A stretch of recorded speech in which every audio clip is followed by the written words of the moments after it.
نحمده ونصلي على رسوله الكريم اما بعد فاعوذ بالله من الشيطان الرجيم بسم الله الرحمن الرحيم رب اشرح لي صدري ويسر لي امري واحلل عقدة من لساني يفقهوا قولي.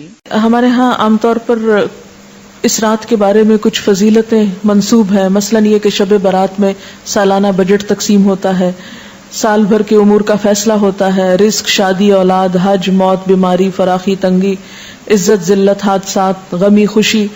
اس رات بعض لوگوں کو مردوں میں لکھ دیا جاتا ہے. تو یہ سب باتیں جو ہے من گھڑت ہیں، ان میں سے کسی ایک چیز کی بھی حقیقت نہیں. یہ سب کچھ لیلۃ القدر تقدیر کی رات میں ہوتا ہے، نہ کہ شعبان کی 15 رات میں.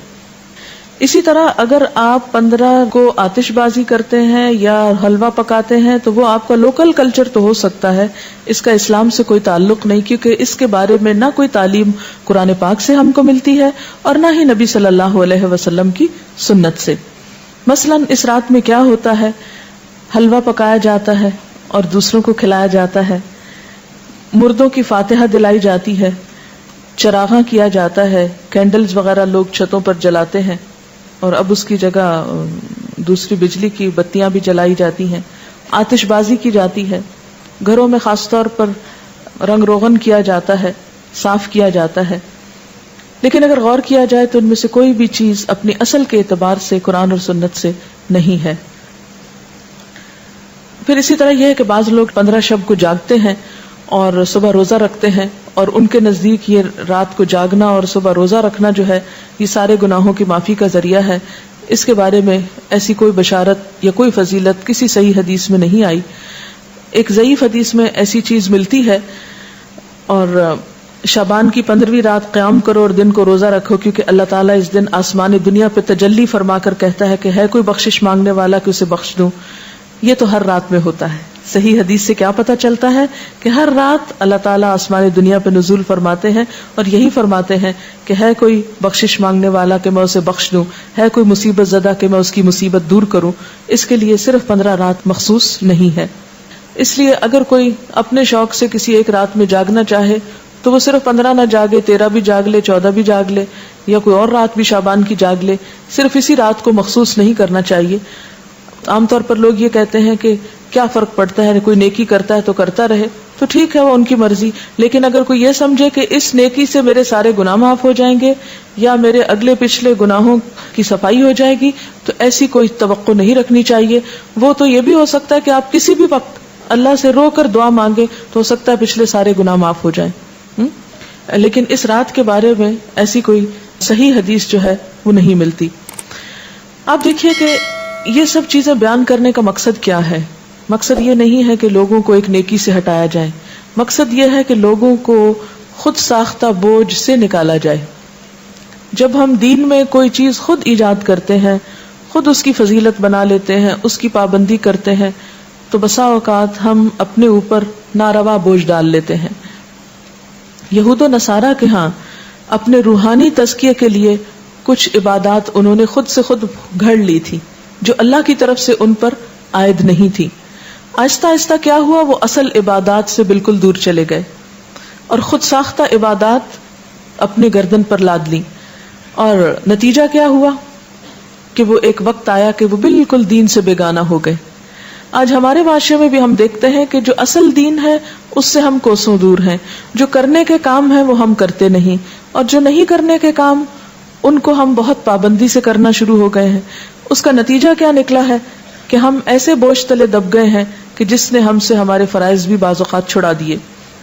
ہمارے ہاں یہ رات یعنی شعبان میں خاص طور پر 15 شعبان کی رات شب برات کے نام سے مشہور ہے، جس کو شب رات کہتے ہیں. آپ دیکھیے کہ اسلام میں جو اہم دن آتے ہیں قرآن پاک اور سنت رسول صلی اللہ علیہ وسلم سے پتہ چلتے ہیں، ان میں سے بعض یہ ہیں، مثلا یوم الحج، یوم عرفہ جس کو کہتے ہیں، یوم ترویہ جس دن حج کی ابتدا ہوتی، یوم نحر جس دن قربانی ہوتی، شہر رمضان جب روزے رکھے جاتے، لیلۃ القدر جو رمضان ہی کے آخری راتوں میں سے ایک ہے، قرآن جس میں نازل ہوا، عید الاضحیٰ، عید الفطر، ایام بیس. پھر اسی طرح یوم الجمعہ، اس کی فضیلت آئی ہے، سورۃ الجمعہ بھی ہے، اسی طرح ایام تشریق ہیں، یا کچھ اور دن بھی ہو سکتے ہیں جن کا براہ راست ذکر جو ہے وہ قرآن پاک میں نہیں آیا. لیکن شب برات کا نام نہ کہیں قرآن میں آیا ہے اور نہ کہیں حدیث میں آیا ہے. شب برات نہ قرآن میں نہ حدیث میں. اس کی ایک وجہ تو یہ بھی ہو سکتی ہے کہ اس کا یہ جو لفظ ہے شب، یہ عربی کا لفظ ہی نہیں ہے. یہ کس کا لفظ ہے؟ فارسی کا لفظ ہے. اور اگر اس کے آگے رات لگاتے ہیں، شب رات، تو رات بھی عربی کا لفظ نہیں. اور اگر آپ اس کے آگے برات لگاتے ہیں، شب برات، تو برات بھی عربی کا لفظ نہیں. یہ شاید سنسکرت کا لفظ ہے جو شادی میں برات آتی ہے. بعض لوگ یہ کہتے ہیں کہ اس کا نام شب براءت ہے. براءت کہتے ہیں بیزاری کو، جیسے سورۃ توبہ کے شروع میں آپ نے پڑھا براءۃ من اللہ ورسولہ. سورۃ توبہ کی ابتدا اسی سے ہوتی ہے. تو براءت کا لفظی معنی کیا ہوتا ہے؟ بیزاری. تو اس رات میں کس سے بیزاری اگر شب براءت کہتے ہیں، حالانکہ براءت کوئی نہیں بولتا. تو یہ اپنی ترکیب کے اعتبار سے بھی کوئی اسلامی ترکیب نہیں ہے، اور نہ ہی کوئی اسلامی اعتبار سے اس کی کوئی فضیلت یا اہمیت یا حقیقت بنتی ہے. شب برات جو ہے یا شب رات جو ہے، ہمارے ہاں عام طور پر باقاعدہ جشن کی شکل میں منائی جاتی ہے. حالانکہ اسلام میں جشن کے دن صرف دو ہیں، عید الفطر اور عید الاضحیٰ. ایک آیت جو عام طور پر اس رات کے بارے میں قرآن پاک سے کوٹ کی جاتی ہے وہ سورۃ الدخان کی یہ آیت ہے، انا انزلناہ فی لیلۃ مبارکۃ انا کنا منذرین فیہا یفرق کل امر حکیم. اس آیت کے بارے میں لوگوں نے یہ مشہور کر رکھا ہے کہ یہ 15 شعبان کے بارے میں ہے. یعنی سورۃ دخان کی یہ آیتیں عام طور پر آپ دیکھیں گے کہ ٹیلی ویژن میں 15ویں شب کو مختلف پروگرامز کے شروع میں کوٹ کی جاتی ہیں، پڑھی جاتی ہیں، اور لوگوں کو اس آیت کے ریفرنس سے یہ بتایا جاتا ہے کہ یہ 15 شعبان ہے. حالانکہ اس آیت کا نزول کب ہوا؟ مکہ میں ہوا، اور مکہ میں معراج سے قبل. اور پھر اس آیت میں جو بات پتہ چلتی ہے وہ کیا کہ اس مبارک رات میں قرآن پاک نازل کیا گیا. انا انزلناہ فی لیلۃ مبارکۃ.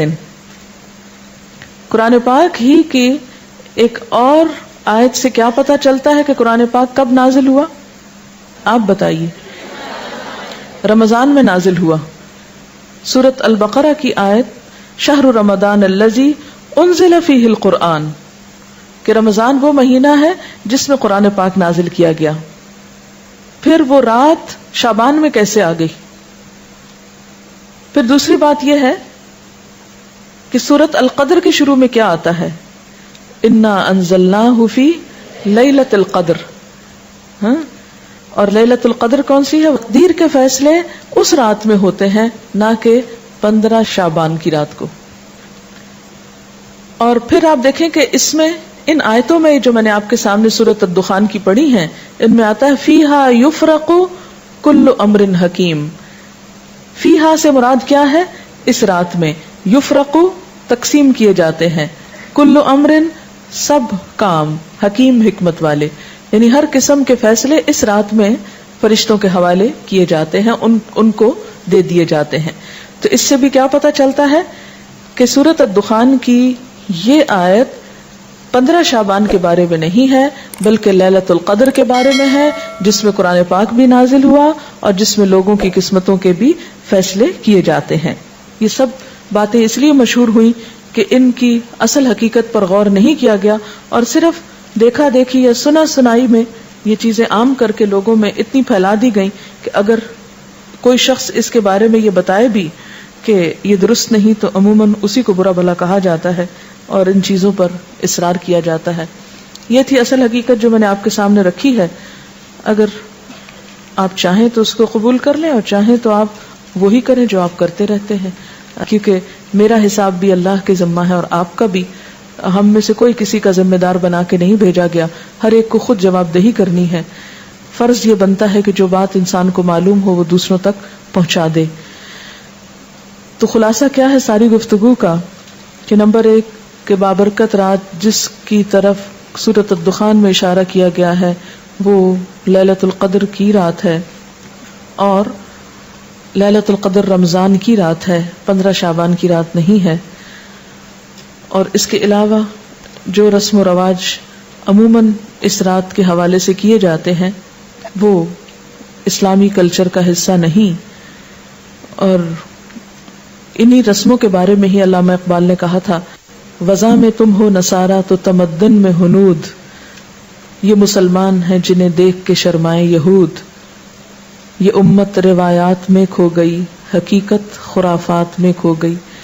تو بات یہ ہے کہ خرافات اتنی عام ہو گئی ہیں کہ اصل حقیقت ہماری نظروں سے اوجھل ہو گئی ہے۔